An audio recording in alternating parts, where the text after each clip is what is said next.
Good morning, guys. It is Monday, January 12th, 2024. I'm sorry, February 12th, 2024. This is Bathrobe Business. I'm Georgi Oganov. I got the coffee and I got the news. I'm extra groggy. I'm still fighting that cold. So, sorry if I sound like crap. I'm not normally sick this long. I rarely get sick, and when I do, it's usually just a day or two. So, I'm fighting this stupid cold. It's not that bad, but it's really naggy. There was not a video on Friday. I did not post anything, mainly because I honestly didn't find any stories that sparked my interest. This channel is really motivated off of stories I think are interesting. I look at the news every morning, and that's why I share it with you guys, because I figure, well, I'm looking at it anyway. Here's my opinion on it. But Friday, there was really nothing going on. There was a few things happening with crypto. There was some stuff happening with oil, but really nothing where I felt like it piqued any of my interest, so that's why I didn't do a video. Today there are only 3 stories that really spark my interest, so I'll go through them pretty quickly as well because they're not that big, but I think these are interesting stories because they play to larger market trends. So, Microsoft. So, Microsoft's AI growth is helping its cloud business. So, Microsoft is not yet overtaking AWS, but it is on the way to overtaking AWS. So, Microsoft's growth is steadily increasing year after year. So Azure, which is their AWS competitor. By the way, those that don't know, AWS is Amazon's cloud service. But Azure has increased 30% in the last quarter, compared with 30% growth from Amazon. So Microsoft is growing at 30%, where AWS is growing at 13%. In addition, Azure was half as big as AWS 5 years ago, but now it's only 3/4 the size. So it's accelerating. Now, the main reason for this is purely AI, but it's not necessarily for AI services yet. It's simply the perception. Now, it's kind of the rising tide lifts all boats because Microsoft is so heavily invested in AI, more heavily than any of the other big tech companies. People are just naturally gravitating to it because of that, which makes sense. Once you buy into one suite of products, you start to buy into others. I'm with iPhone, not because I love iPhone so much, but because I bought into it when I was like in my early 20s, and now I'm kind of stuck there. So it's a similar thing. It's just inertia that is carrying it. However, there are infrastructures being built, cloud services being built. NVIDIA right now is building AI servers and cloud services that I don't think Microsoft is doing yet, but if they were, I think they would definitely see an acceleration in that. And I don't think it's something that would be difficult for Microsoft to do, seeing as how this is just the beginning of the AI wars, right? In 10 years, we're going to be talking about this at a mature stage, but right now this is all just still starting out.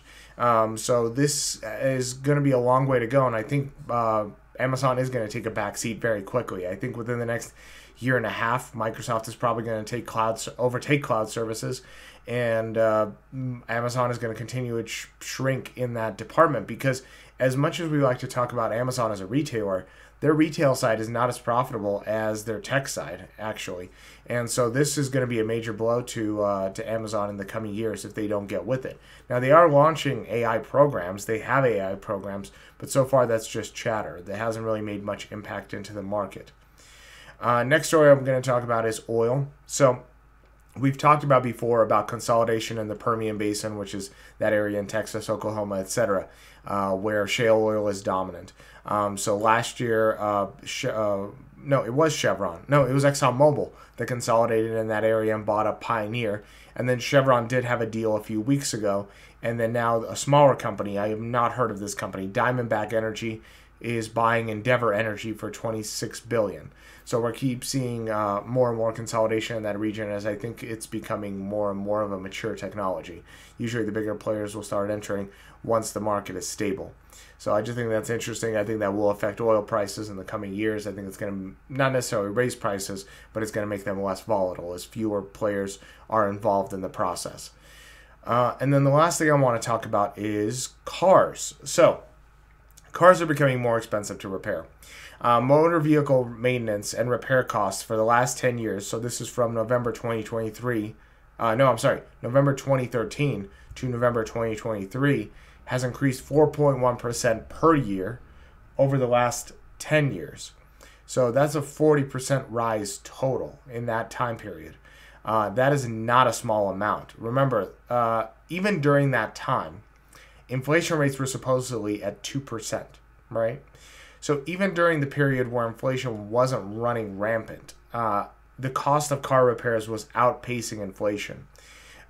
There's stuff I can get into with that I don't want to talk about, but I think that's just a major point of how much there are other driving inflationary factors outside of just traditional wage gains and traditional market stimulus that has happened over the last few years. So we're talking about 40% increase in 10 years. In addition, everybody likes to talk about insurance. So recently I was listening to a YouTube channel, a financial YouTube channel, Meet Kevin. He's a billion times bigger than what I am. But he said something that I thought was really stupid. He said something really stupid.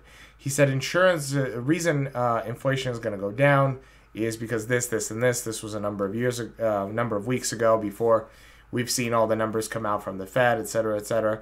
But he said inflation was going to go down simply because one of the factors was insurance was a trailing market indicator, and their growth in prices was slowing.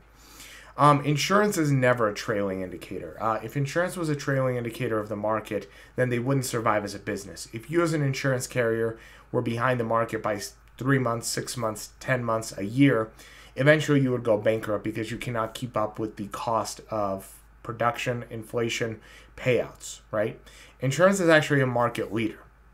That's one of the things to look at, is insurance literally does mountains of analysis with actuaries, with predictive markets, with studies globally in order to figure out what prices are going to be tomorrow. This is the futures market, right? That's part of the research that they do, is looking at futures. So insurance is never, ever a trailing indicator. Insurance, quite opposite, is a leading indicator of what's going to happen in the economy tomorrow.